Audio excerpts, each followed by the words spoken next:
Thank the organizers for the chance to lecture in this beautiful place. I'm very grateful.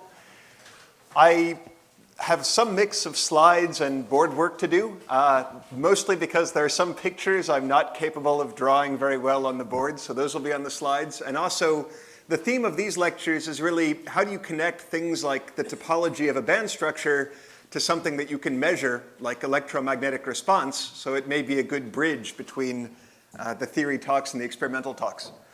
So I think what I have to do today is mostly pre-existing stuff, but later on I will get to some work done at Berkeley, and just so I don't forget, let me mention that that was done with a lot of people, including at least 3 with some kind of local connection here.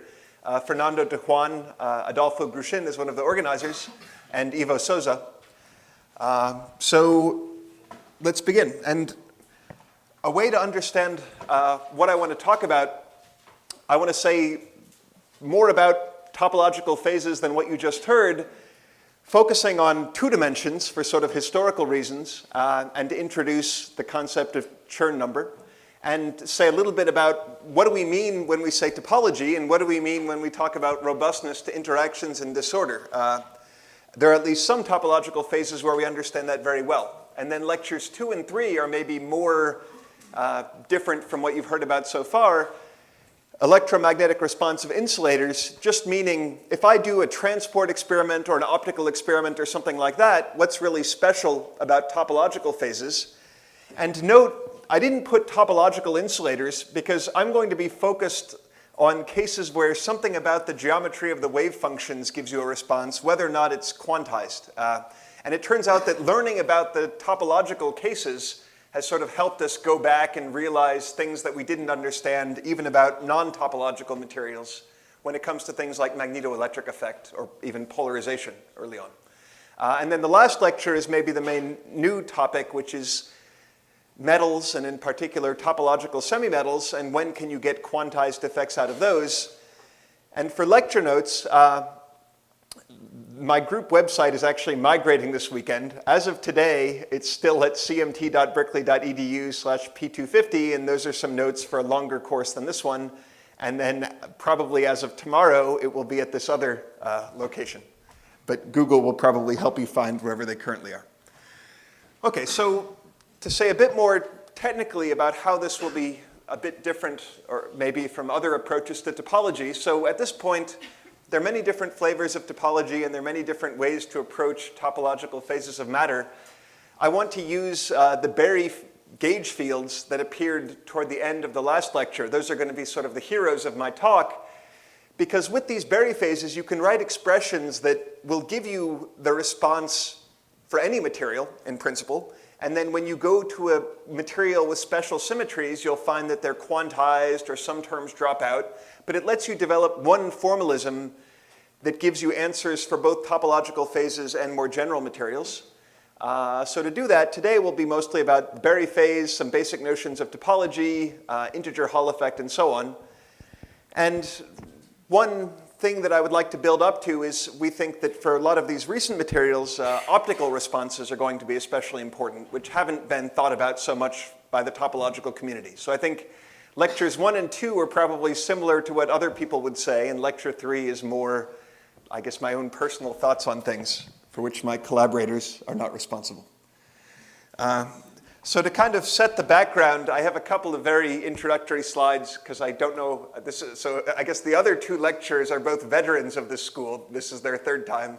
This is my 1st time. I learned on the walk over here that even at least one of the students has already been here twice before, so I'm really inexperienced by the standards of this school. So if this is old for you, forgive me. I promise that soon we'll get to things that are not old. So the basics of condensed matter education, at least when I was in graduate school, were about symmetry breaking.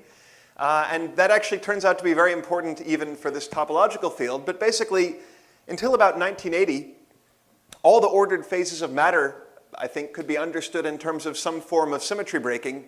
So for example, a crystal has a lot of rotational and translational symmetries, but it doesn't have the full continuous translation and rotation groups of the vacuum, or of a gas on average. So we classify crystals by what symmetries they kept, or you could view it as what symmetries they broke. So when we go to more complicated materials, there are just more complicated symmetries to think about. And one case that comes up a lot, you've already heard about time reversal symmetry in kind of an abstract way. Well, for example, a magnetic material, like a simple ferromagnet, it breaks the rotational symmetry of spin states, of spin space, because spins pick out a direction to point in, but it also breaks time reversal symmetry, and that has sort of fundamental consequences for what phases are allowed. But in 1980, we found something else. But just to give an example of what we'd like to find in topological phases, the word universality was mentioned by Titus. So what got me interested in being a condensed matter physicist was this famous fact about symmetry breaking, that it's not just a philosophy, it actually predicts things. If you look close enough to the liquid-gas transition, you find that there's a certain exponent that controls how the difference between liquid and gas, which you can measure by the density, how that vanishes. If you look close to the disappearance of the Ising transition in a bar of iron, say, if we idealize iron a bit, then there's a Curie temperature where that difference disappears. And the magic is that close enough to the critical point, all the differences between this system and that system disappear if you ask the right questions. These critical exponents are the same, and as far as we can tell, we understand them experimentally, and this is known as universality at second-order phase transitions. So this is a classical system of atoms, this is a more quantum mechanical system of spins, but they aren't all that different. So what's the topological version? Well, here it is, and this is the experiment in 1980 that was more or less accidental. A common experiment on semiconductors is to put on a strong magnetic field, run an electrical current one way, and look at how much voltage builds up transverse to the current because the electrons or holes are being bent by the field. And when you do that, what you expect to see, and let me focus on the red curve, which is rho xy, the transverse resistance. Normally you see a straight line as a function of magnetic field, and the slope of that straight line is useful because it tells you how many carriers you have, what is the density of mobile carriers, and whether they're electrons or holes. So if you take a two-dimensional electron gas at low enough temperature, something weird happens. You get these flat regions, or Hall plateaus. And on these plateaus, you find that, let me convert to a conductance or conductivity. They actually have the same units in 2D in the Hall direction. You get an integer times e squared over h to about 1 part in a billion. And the sense in which this is universal is this is the bare electron charge and this is Planck's constant. It doesn't care whether you're doing gallium arsenide or graphene or whatever. In that sense, it's universal. And there are fractions, of course, which will appear later on. But for today, I'm just going to focus on this state. And this is what I mean by an electromagnetic response. I applied an electric field and I generated a current. Later on, we'll represent this by a certain kind of geometric term, a Chern-Simons term for the electromagnetic gauge field. But where does that come from? There's sort of a standard textbook picture, which is pretty much all we taught and learned until, unless you were a real expert, until maybe the 2000s. And now we have a new picture, which is more explicitly topological. So yeah, what's going on to cause this kind of response? So one picture that comes along with this, and we will make better versions later on, is just I've got two-dimensional electrons moving in a magnetic field.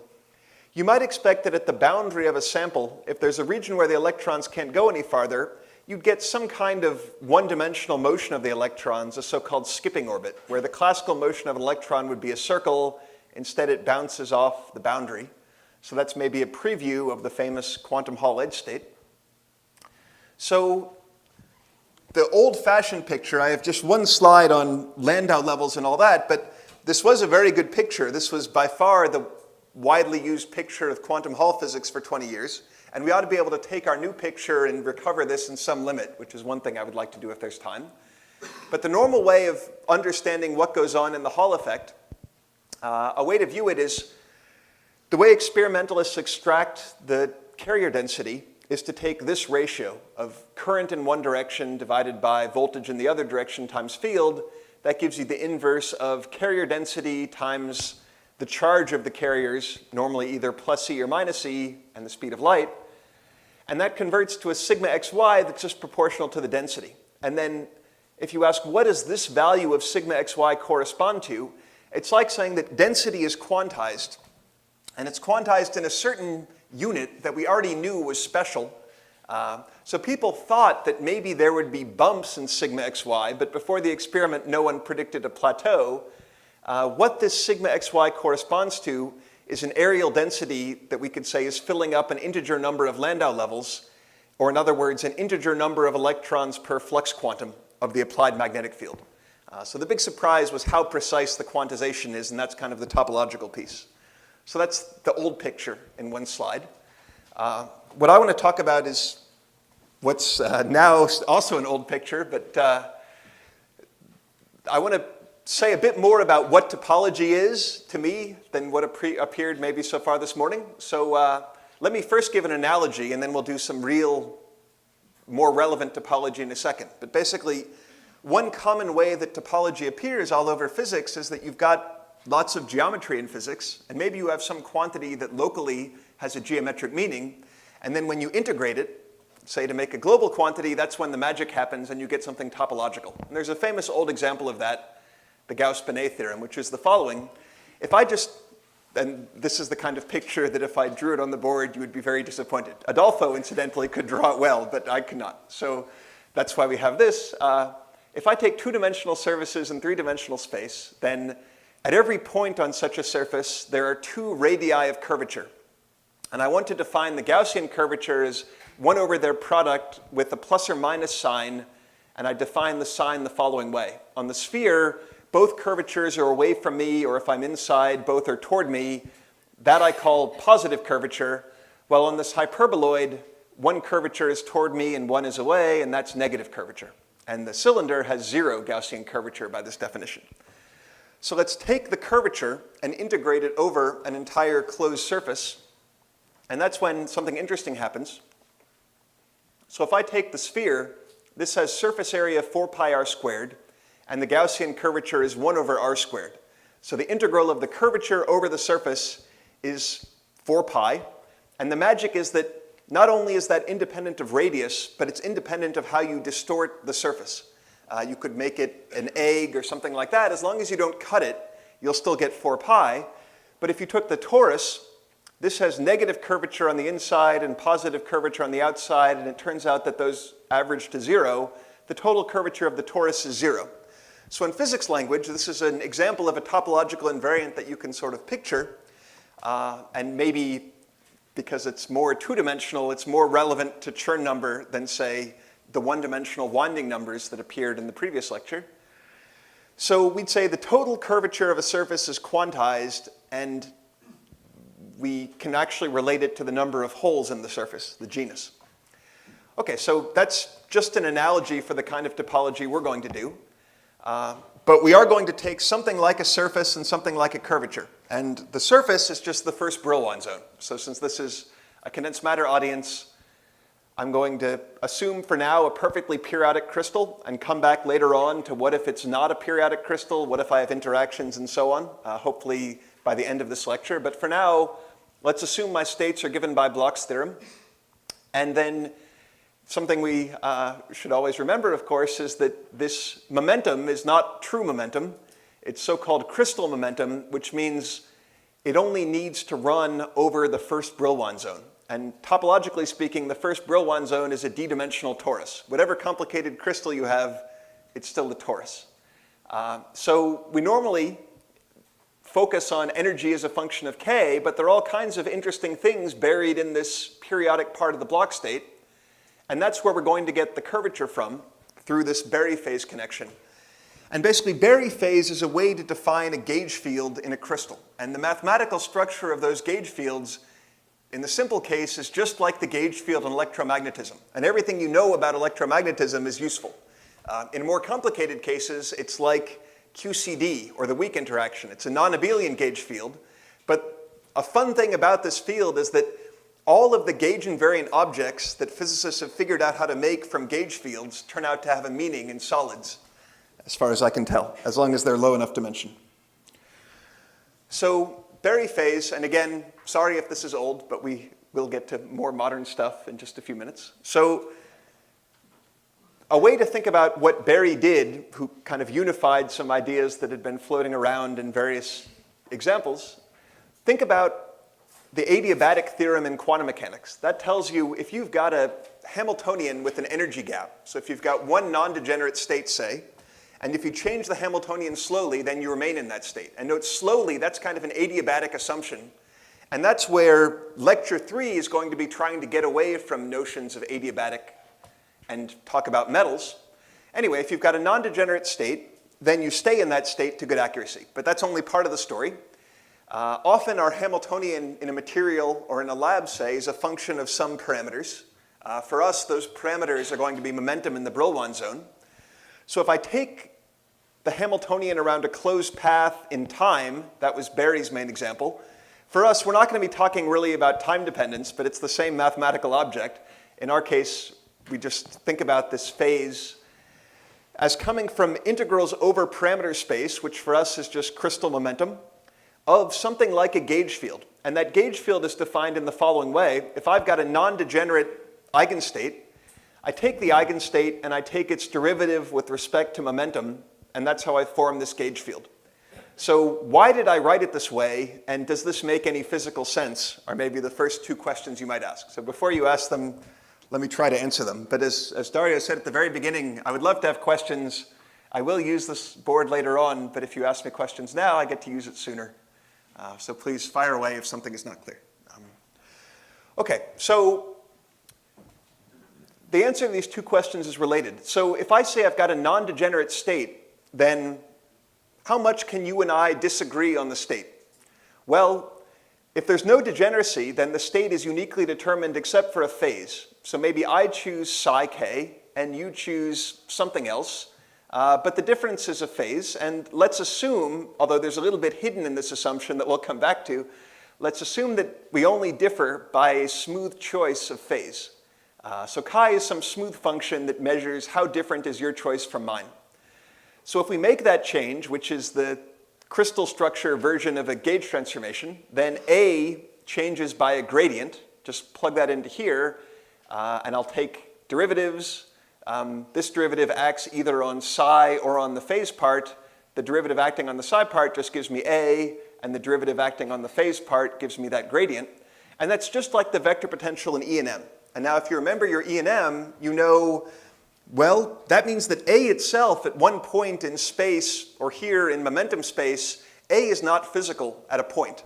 But I can make physical things out of A. I could make loop integrals of A. So for example, the loop integral of A is related to the polarization of electrons in a crystal, and that appeared at the end of the last lecture. The curl of A is the first one I want to talk about. That appears a lot in two-dimensional systems, and we often call it the Berry curvature.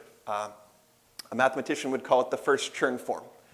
So the way that things can get more complicated, and we know a lot of physical consequences of this kind of so-called abelian Berry curvature, or gauge field. If I've got more than one band, then I should add upper indices. And I should add upper indices on both the left wave function and the right wave function, and that gives me a non-abelian connection, which will be important when we talk about the magnetoelectric effect later on. Okay, so, and now since this is a school, let me give you one example that Berry used and that you can use as well to try to convince yourself of what's going on.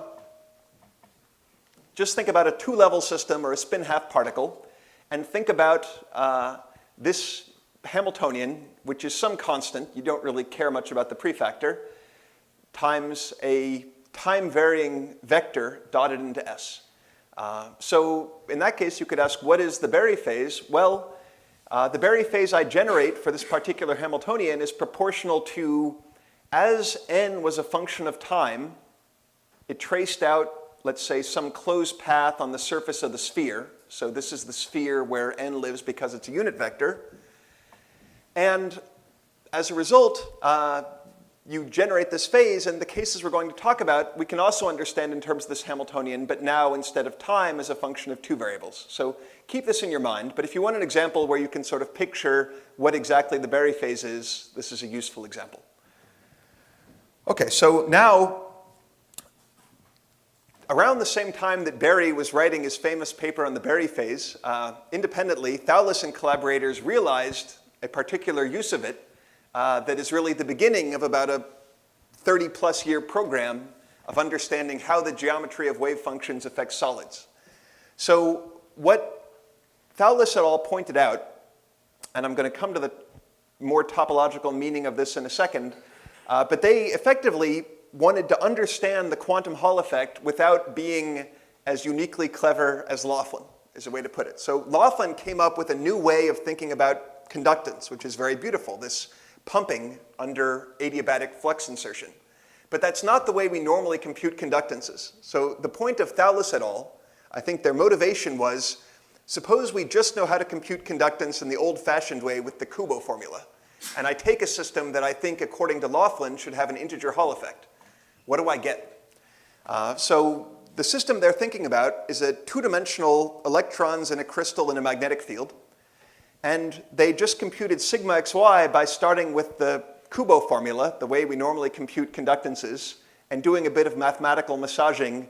And what they found is that they could get rid of all of the energy denominators and so on that usually appear in perturbation theory and get a very simple formula, where this formula, what appears in the parentheses, is just the Berry curvature, written out in terms, explicitly in terms of the wave function. So what this tells us is, you give me a wave function, I compute this thing, and I integrate it over each band, and that tells me something that's measurable. To be precise, it's actually a topologically invariant integer. It tells me if I put electrons in that band, how much does that integer contribute to the quantum Hall effect? And what I want to use the board for is to say a little bit more about what this object is and why you might believe that it could be quantized. But to say that it's an integer, that means it's very robust, at least within the class of problems we're talking about, which is 2D perfect crystals. If I've got something that's always an integer, then it can't change very much under a small change. So mathematically, this is the first Chern number. It's an invariant related to cohomology, and I'll give you a very rough definition of what cohomology is in just a second. So now's when I want to do a little bit of a mathematical interlude on the board. So two related kinds of topology that appear a lot in physics are homotopy and cohomology. And since we've been throwing around the word topology a lot, I thought I would give quick examples of what those are. If you're a theorist, you probably want to go read a book on these things at some point. If you're an experimentalist, now you can show off or understand roughly what more mathematical papers are talking about, I hope. Because really, these are not as complicated, I think, as the mathematical literature would make you believe if you don't care about rigor and if you're happy to accept examples as something like proofs, which most physicists are. So in fact, homotopy was the first appearance of topology in condensed matter, so this is one thing that I think will be good for your education. But before I launch into it, so I basically want to explain what is that Chern number integral. You know, I presented it just as coming out of thin air. Basically, you calculated sigma xy, and you get something, and you look in a math book, and you say, my gosh, this is always an integer. So why? That's the question I sort of want to answer. But if there are other questions about what I've already said, fire away. Otherwise, quick 5-10 minute introduction to topology. OK, I'll assume that. Again, you have to ask. Otherwise, I'll assume that you're happy or a lost cause. All right, so the first way that topology, I think, appeared in condensed matter is through what are known as topological defects, which is a nice way to understand homotopy. So, and think the simplest example and probably the most important example of this concept is something like a vortex. And vortices in superconductors are fairly complicated because they involve both the superconducting order parameter and the electromagnetic gauge field. Let me think about a simpler vortex like in a superfluid. So consider a 2D superfluid. And it's probably not coincidental that the main person who figured out one of the dramatic consequences of vortices in 2D superfluids was Thallus, right before he was thinking about all of this stuff. Those were the two pieces of his recent Nobel Prize. OK, so one possibility, when I'm in the superfluid state, there's a preferred magnitude that the order parameter would like to have. So I've got some, we can write it either as a complex number or a real two-component vector, but let's think of it as coming from a wave function, if you like. So this would be my order parameter of a ground state, and I want to think about states where this varies as a function of space. So I'm not exactly in a ground state, I'm just looking at slowly varying configurations. Okay. And what I'd like to think about are there some kinds of configurations that maybe even though they're not ground states, they might live for a long time. There are defects, but they're particularly stable. So an example of something that would not be a very stable defect, suppose that this was my ground state, where I'm going to assume, because it's true, that fluctuations of delta, fluctuations of the magnitude of the order parameter are expensive in energy, or what we call hard, while fluctuations of the phase of the order parameter, which I'm going to represent as a direction on the unit circle, fluctuations of the phase are soft. They don't cost very much energy. They don't cost any energy in the uniform case.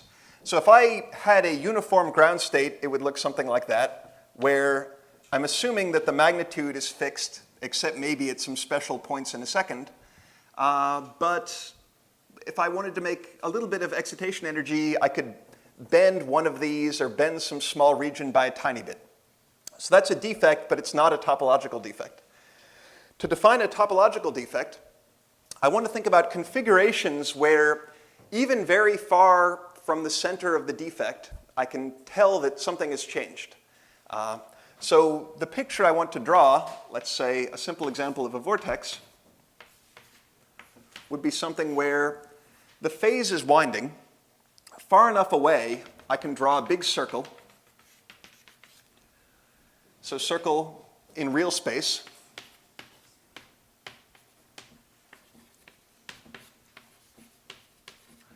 Where the magnitude is constant.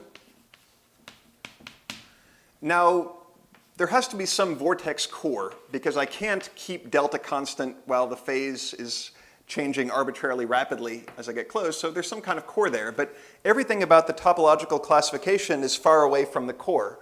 It's in the region where delta is basically constant. So the way I can tell that this is different from something like that, I want to think about the winding number of the order parameter, which I think of as just theta, because delta is constant.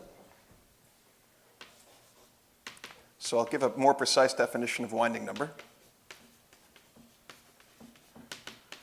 Of theta, which is an element of S1.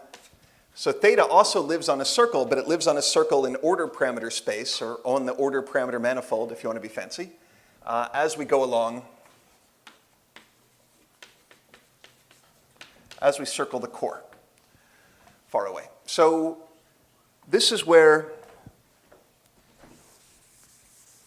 homotopy theory comes in, because that's exactly for questions like this.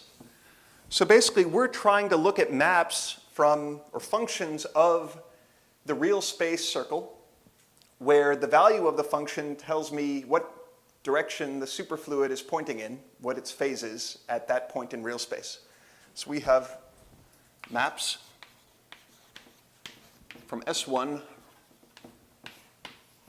which is that big circle in real space, to S1, which is the order parameter manifold.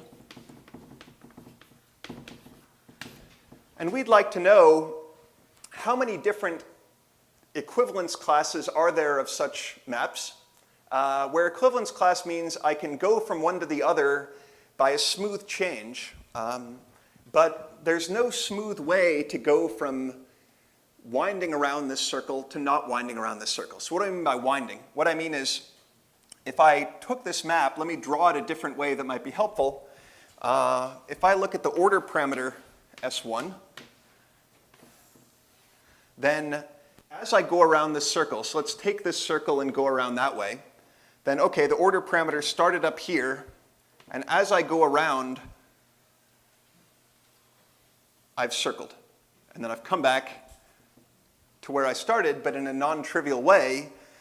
So here we're going to write an integral in a second that might help you believe this, but I think it's intuitively plausible that this is not continuously connected to something where, let's say I started here, I wiggled around for a bit, but then I came back. If you think these are the same, then here's an experiment you can do. You might have, I don't at the moment, but you might have a ring on your finger. Try to remove the ring without taking it off the end of your finger.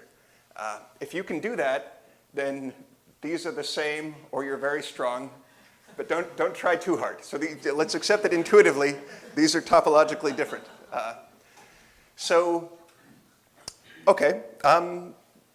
Then the definition of a mathematical object that captures the difference between these two is that pi1 of some manifold is the equivalence classes under continuous deformations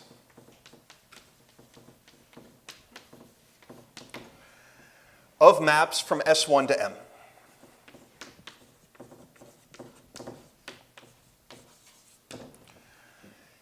So I'm not going to define very precisely these words. I think you could find them. If you want a math book written for physicists, there's one by Nakahara that's pretty good. But for us, this is kind of a broad statement because now here for us, M1 is also a circle. So some facts, pi1 of S1 is just the set of integers, I should say the group of integers. So pi1 of S1, and this is the mathematical version of our notion of winding number. How many times did I wind around? So if I had a sort of triple vortex where I wound around 3 times, that would be my pi1. In other words, the value would be equal to 3.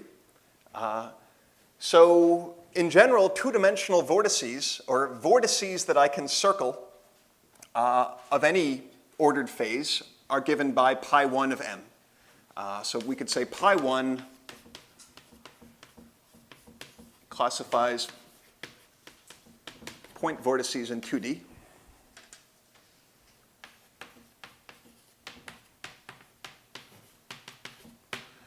What about pi2? Well, pi2,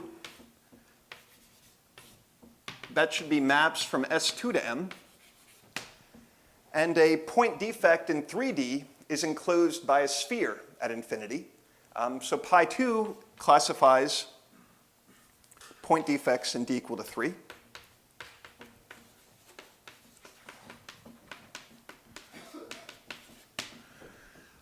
So this was the first way that people got to thinking about topology in physics. Pi1 would be point vortices in d equal to 2, or a line vortex. In other words, a vortex whose core is a line-like object in 3D is also something that I can make a circle around. So that's classified by pi1. And there's a whole art to computing pi1 and pi2. It's actually not all that easy in general. But one way to do it is to use the second kind of topology, which is actually what that Chern number is related to. But now, if you want, we could just pose a problem and then introduce the second flavor to try to solve it. What if we wanted to understand this same notion of classes of maps, a band structure in a sense,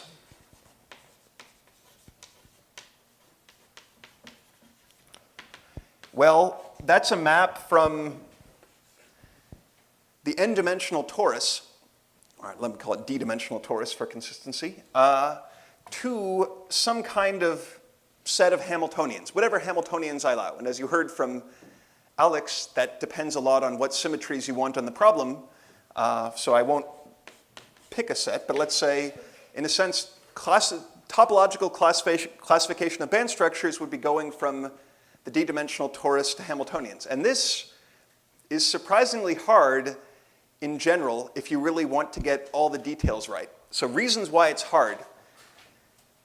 The pies, these are maps from spheres. And the good thing about spheres is that these are all groups. They all have a composition law, a group operation. Maps from the torus are not, in general, there's no way to add them or combine them. They don't form a group. So you might get some very complicated group. You might get some set that is not even a group. And there aren't as many maybe straightforward rules for computing these, but in some cases these do reduce to those, and Chern number is such a case. So let me explain the second kind of topology. So in words, I said homotopy, what we just did was the generalization of winding number. And one way to compute it is with cohomology, which is a way to generalize the idea that some integrals are almost but not completely path independent. So let's say I want to compute a winding number, something related to S1 to S1, and I don't want to have to go to drawing pictures and thinking. I want to, for example, tell a computer how to do it. So let's take the case that Titus was talking about, for example, where he said, and it's certainly true, that there are problems where there's something special about the origin, and there's a difference between a path like that and a path like that. Whether the path winds around the origin or not matters. So how could we compute that? And one way to compute that, well, let's say, let me start with a rough idea and then implement it.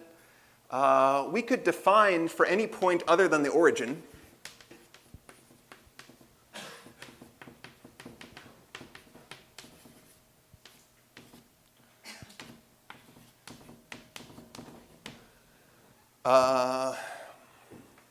well, almost any point.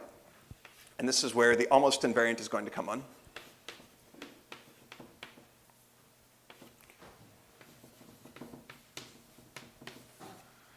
So we could define the angle of that point through something like this. I could take arctan of y over x. Now, the key, of course, is that that's not going to be a uniquely defined function. So let's start with something like that. Now, let's think about, given a path like this, and these should be paths that have a preferred direction, I could take a path and integrate over the path dl dot grad theta. I'm going to put that in quotes because that's an object that we should make a little bit more precise. So what I can do is make a vector field that kind of implements this integral, and it will look very much like one of those vortex configurations we just did. I can make a vector field, or a so-called one form, to use for line integrals.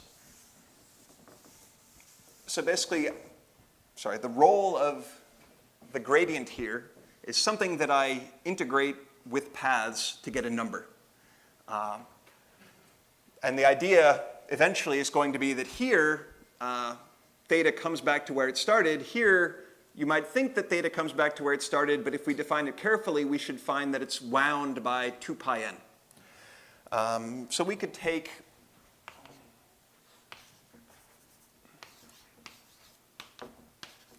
something like y dx minus x dy.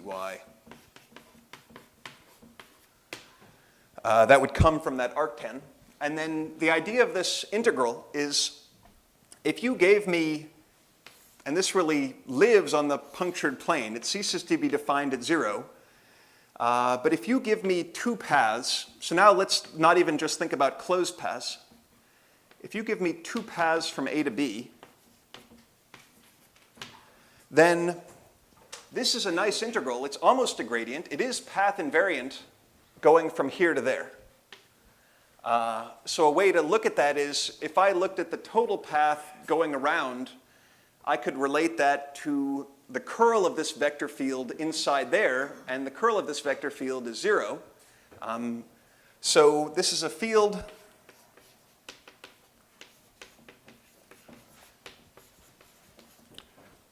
we'd say,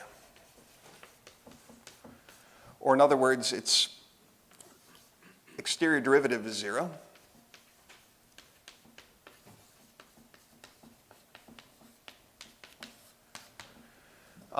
And that's enough to guarantee that it's local path invariant. But it's not, and you can check if you like, that if I compared, for example, this path to looping around, then I will get a difference.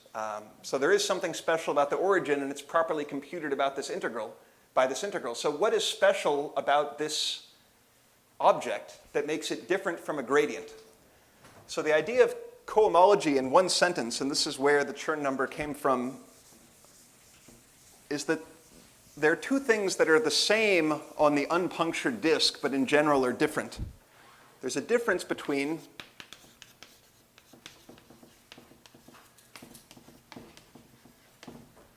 two kinds of locally invariant forms. And form is something that we use to make integrals.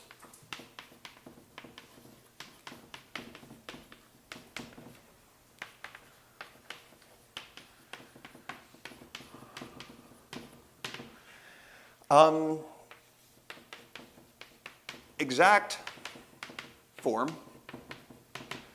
That means a form that is derived from another form by taking the exterior derivative. So for example, that would be like a gradient in our language, because a gradient is a derivative of some function. What we have here, this is a closed form that is not exact. Closed form means its derivative is 0.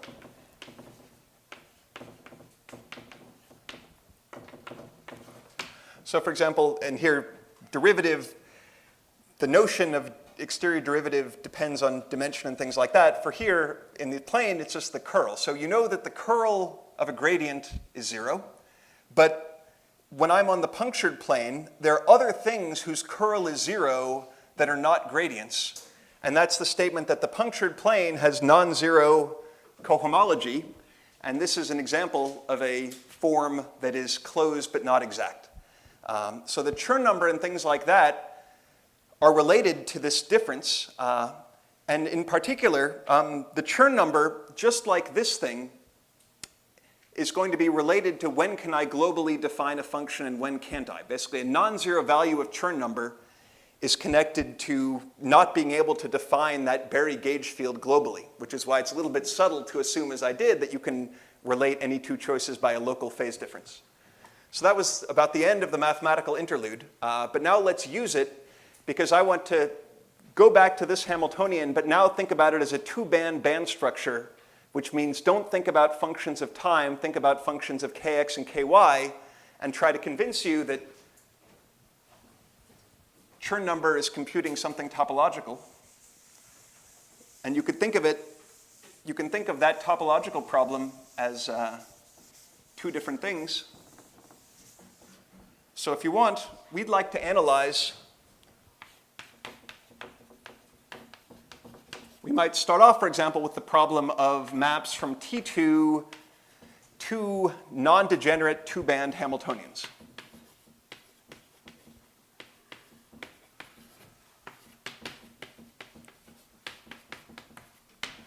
So if you want, you could take this, and now non-degeneracy is just the condition that n doesn't really have to be a unit vector. It's okay to require n to be a unit vector if you want, but all we strictly need to require is that it not vanish anywhere in the Brillouin zone. Then there are a couple of little quick assumptions I need to make. So what is the topology of this like? Well, that's basically like S2. That's if it were unit vectors. If not, I could sort of contract it onto S2. And then T2, well, okay, I said already that homotopy from the torus in general is tricky, but we get a little bit lucky here because the main difference between the torus and the sphere is that the torus has two independent circles that can't be shrunk to a point. In other words, pi1 of T2 is not equal to 0. It's equal to 2 copies of the integers, while pi1 of S2 is equal to 0.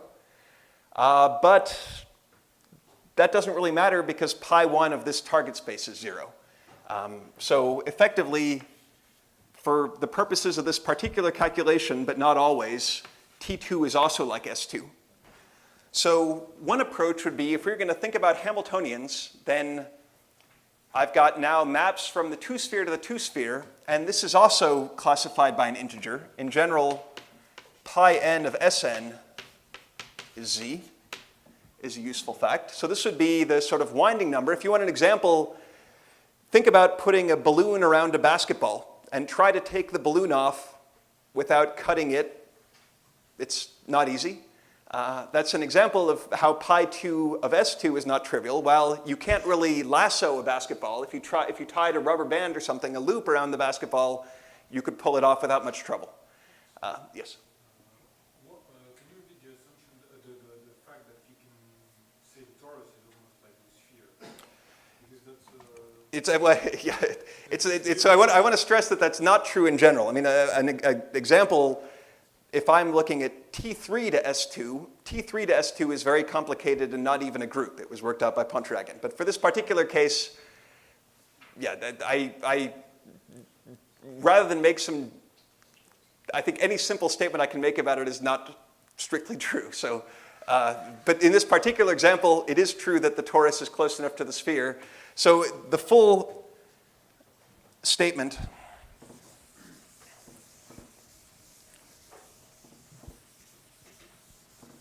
okay, so I was trying to give some intuition for why it's true. So let me give my intuition and then tell you the general statement, which is more complicated, that is actually true.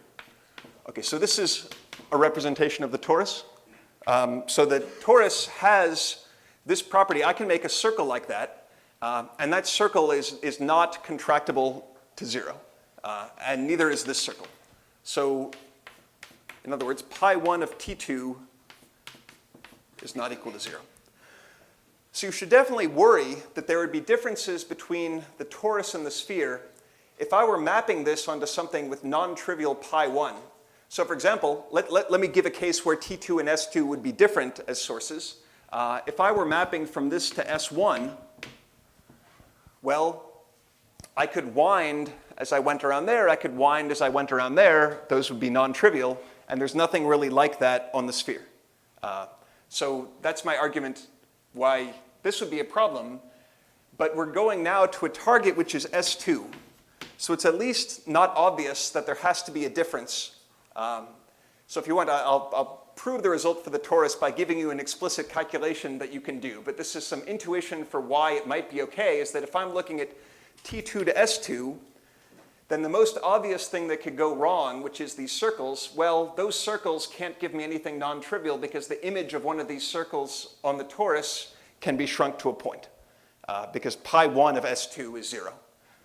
So this would be a problem, and the problem is related to pi 1 of S1 not being 0.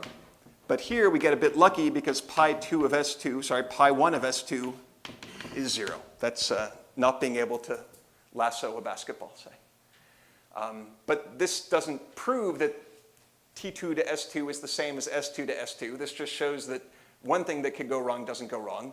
To prove that it's the same, let me just tell you how to compute an integer for this mapping. And you could try to convince yourself that there's at most one integer. And then that integer is actually the Chern number. So the recipe is the following.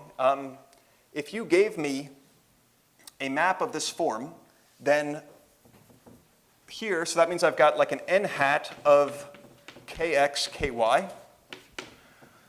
So before, a way to motivate cohomology was if I wanted to understand the winding number of a path, which is pi 1, I could use that kind of integral of the gradient of angle properly defined. So what Chern number does, it actually computes an integer valued invariant. So if I take I over 2 pi dkx dky d, okay, so my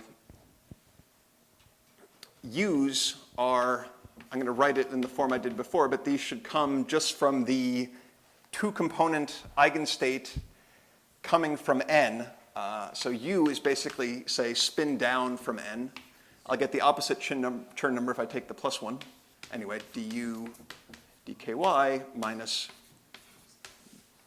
du dky du dkx. So this computes an integer, and at least in the case which is simplest, where if I happen to have a torus where, okay, so how could you constructively go from maps from T2 to maps from S2? You would use the fact that on this line, so this line is the same as that line, but it's different from this line. If I could make the map constant on these two lines, then I would have obtained a sphere. So I need to use the fact that pi1 of the target is 0 to find deformations to points on these two lines, and then I basically just got a sphere. So anyway, this will give me one integer if I took the down spin in that Hamiltonian. It'll give me a different integer if I took the upper one. And this is the cohomology way of computing pi2 of the map from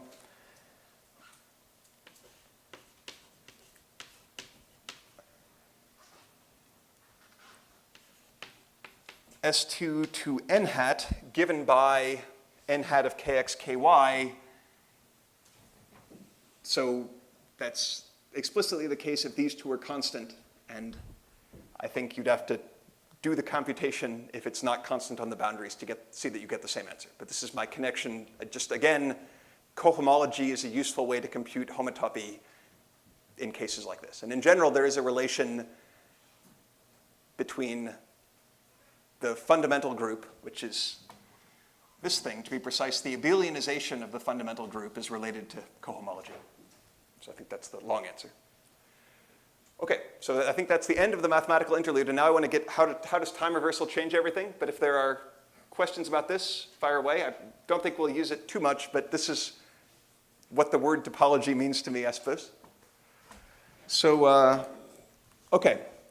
I'm going to be a little bit quick here. So you're going to hear a lot more about edge states and things like that, but one question that one sometimes gets asked is, in order to use that formula, every band should be completely empty or completely filled in order for these to be topological invariant. If I had a half-filled band or something, then it wouldn't make sense to integrate over the whole Brillouin zone.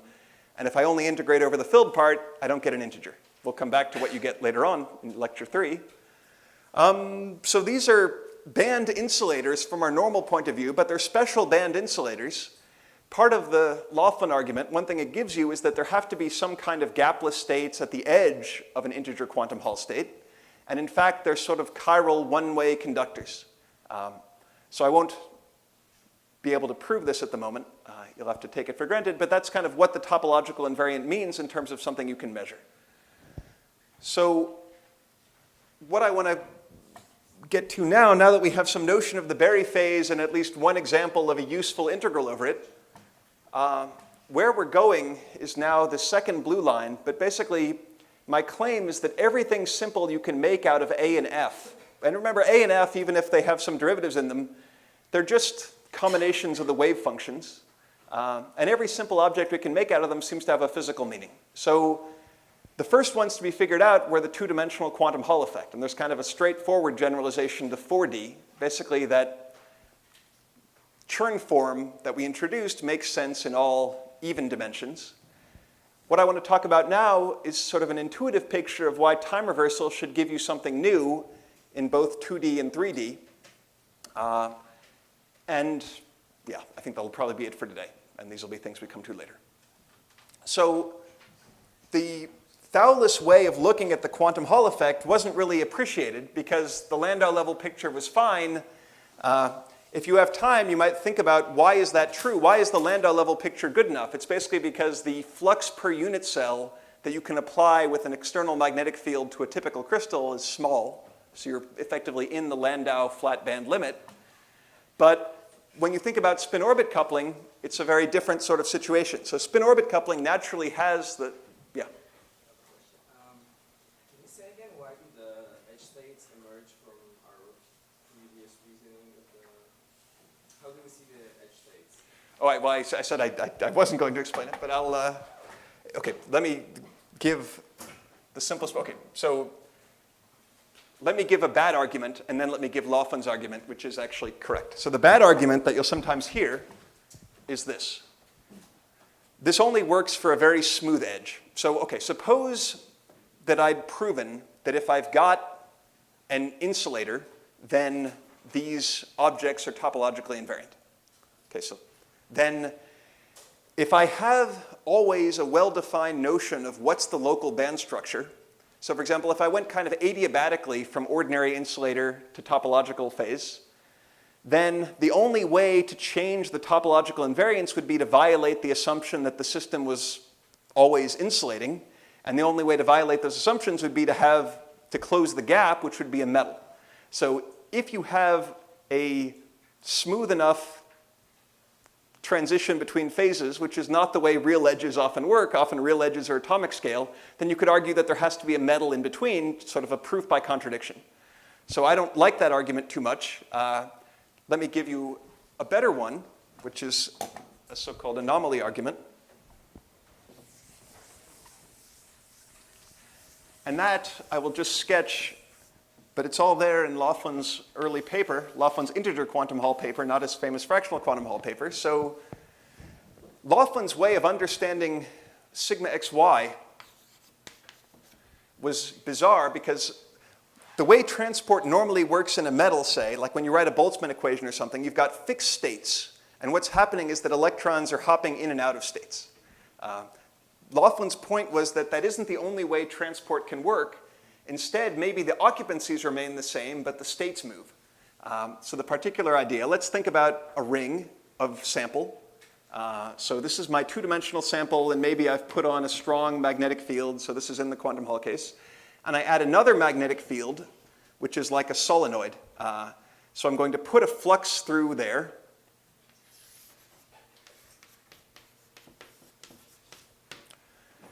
And give a picture of what quantization means. So Laughlin's point was, let's ramp.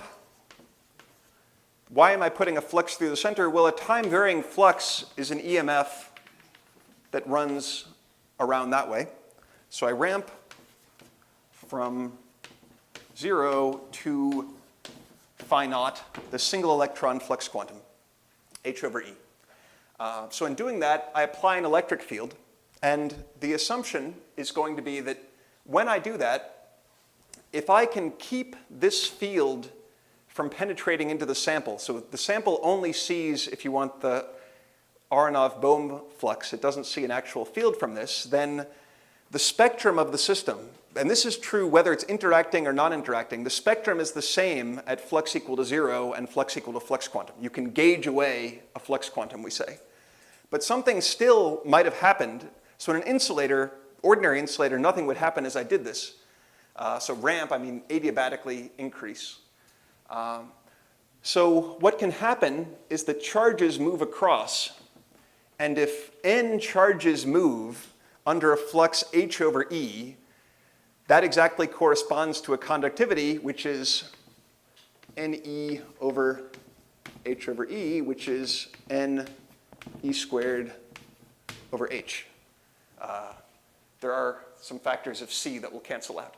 So that was Laughlin's picture of where ne squared over h comes from. It's the statement that if you put in an integer flux, then you've pumped, one single unit of flux pumps n charges. So the way that this shows there has to be an edge, it doesn't show that the edge is propagating, but it shows if I can do this adiabatically, then there has to be somewhere for these electrons to go at 0 energy. So the picture of what's happening, if you want to make a one electron picture, would be that the ring is something where I've got electronic states that look like that. And maybe this is the Fermi level. And what I did, it's sometimes called spectral flow, would be a fancy word. I started off with all the ones below the Fermi level filled and all the ones above not filled. This gap would be something like a Landau level spacing. That would be big. So this is R versus energy. And as I pump the flux, everything moved to its neighbor. So at the end of the day, it's like the conveyor belt for your luggage at the airport. You've shifted one electron. This has become empty, and that's become filled. But this and that are my famous gapless edge states. There had to be something gapless there because I could adiabatically move charge into and out of them. Oh, 5 minutes. Okay. So to prove that the edges, oh, sorry. Can you write Laughlin's out on the board that we can look up the paper maybe? Yeah, so there are two famous Laughlin papers. This is the earlier one.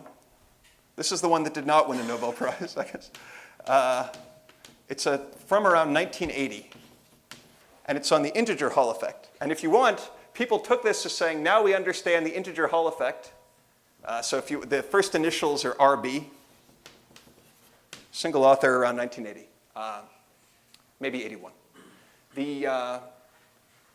People took this as meaning, okay, now we understand why you see any squared over h, and you'll always see any squared over h. And then people started seeing things like e squared over 3h and 2e squared over 5h. And that led to the second paper, which did win a Nobel Prize, which is also worth reading while you're Googling. So that was 1983 or so. So this one, the first one was integer quantum Hall, and the second was fractional quantum Hall. So you have to make a bit more of an argument for why, and the precise statement, so I've drawn that chiral edge state. In practice, you could always add an additional boring wire on the edge, which would have, say, 3 more right movers and 3 more left movers. The thing that's really special is there's always a chirality, there's a difference, there's 1 more right mover than there is left mover, and that's kind of a sign of the topological state. I might be able to give sort of a field theory, there is a derivation of that I hope to get to in lecture 3, but we'll see. Good. Okay, so my last 2 minutes. Okay. I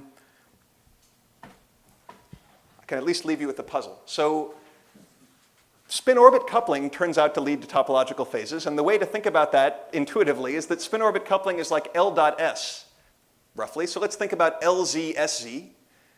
That's like a magnetic field that points one way for up and the other way for down. Why do I say that? Well, if SZ is up, then I've got LZ. That's like R cross P. And R cross P, well, that's a momentum-dependent force, which is a bit like a magnetic field. But that term is very different from normal magnetic fields. It's actually time reversal even because each of these is time reversal odd. So if you tried hard enough, people built models that do the following, but we didn't really understand that they were stable. I think virtually everyone thought they were not. You could use this to build 2 copies of the integer Hall effect, 1 for spin up, 1 for spin down. And that works, but we didn't think it was very stable because Anderson and others a long time ago had taught us that if you could make a one-dimensional wire and add disorder, it would become localized. Basically, you would scatter the right mover to the left mover, and no longer would you get a conductor. And in particular, until 2005, we had no topological reason to protect this unless I forbade the up electron and down electron from mixing, which is not very physical. And it turned out the reason why that's stable goes back to the early days of quantum mechanics. So let me tell you that, and then I'll come back to some of this stuff later on. So an interesting fact from the early days of quantum mechanics, spin was kind of a Dutch thing. So for any of you from the Netherlands, congratulations. These 3 guys are the hero of my spin story, so if you know who they are, your physics history is very good. Goudsmit, Uhlenbeck, and Kramers. Goudsmit and Uhlenbeck figured out that electrons have to have spin half in order to explain things like the Stern-Gerlach effect.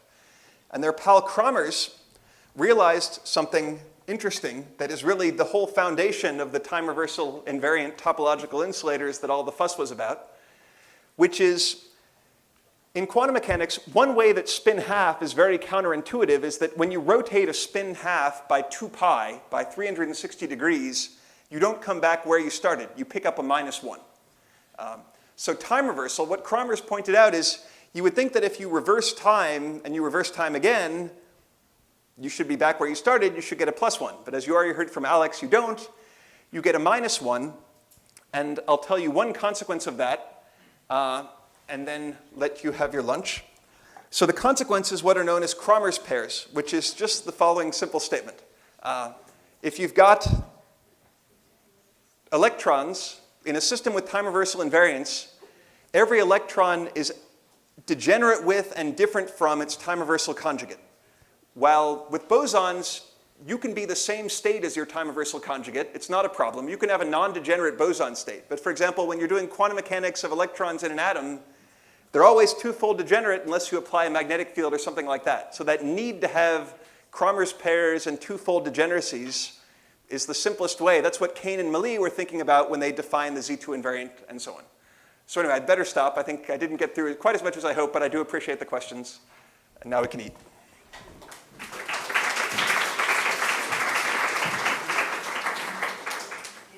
First question here. Yeah.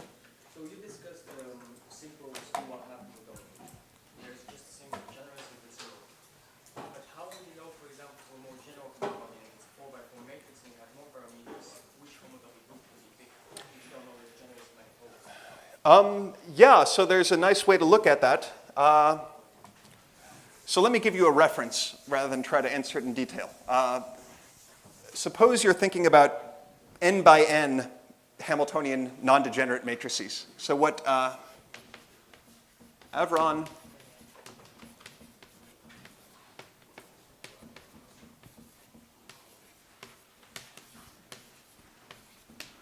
So a bit of history. Thallus, Komoto, Denice, Nightingale wrote their paper without really knowing about the Berry phase. That came out at just the same time.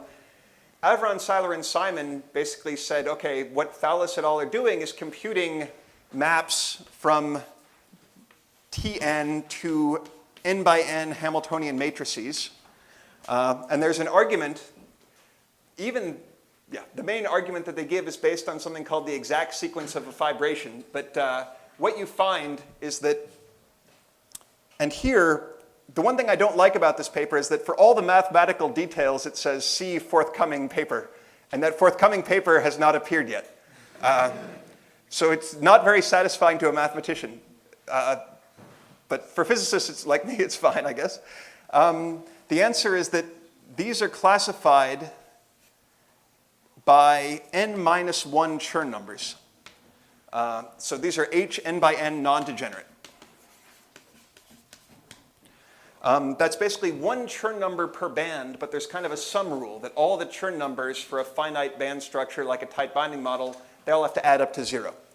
And it's not, I mean, it's actually, I do have some lecture notes on it in that web page I gave at the beginning if you want to see my Cliff's Notes version, but the original paper is fairly readable. Okay, so what if I have two bands come degenerate? Whenever two bands become degenerate, their Chern numbers just add. So it's kind of an additive invariant, which is useful for calculations. So in other words, if I can, the way that Chern numbers of a band structure change, like for example, how do I go from topological to ordinary? In that two-band Hamiltonian, let's say I start in the topological case when the bands are like plus n and minus n.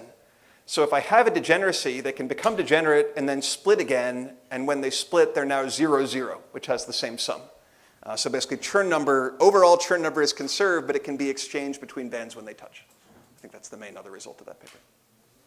Is there some particular reason for the pre-H to be Tn, like a physical reason?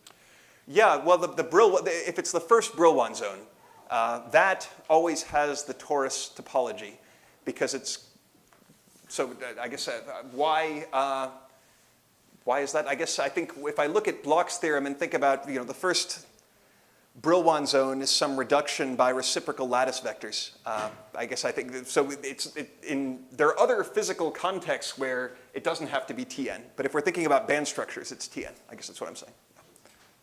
And actually, but maybe I should qualify that. When we think about time reversal, what makes time reversal tricky?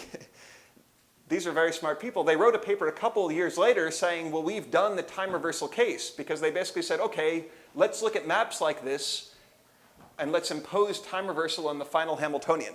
And yet they missed the Z2 topological insulators. And you could ask why. Well, it's because time reversal also acts over here. It creates some identification between k and minus k in the source. So it's actually not enough to just impose it on the target. So in that sense, maybe I shouldn't say it's always Tn. It might be Tn modded by some discrete symmetries. More questions? If not, I'm sorry to disappoint you. There is no lunch, but we have another talk, and let's start. Oh, sorry. I forgot the schedule.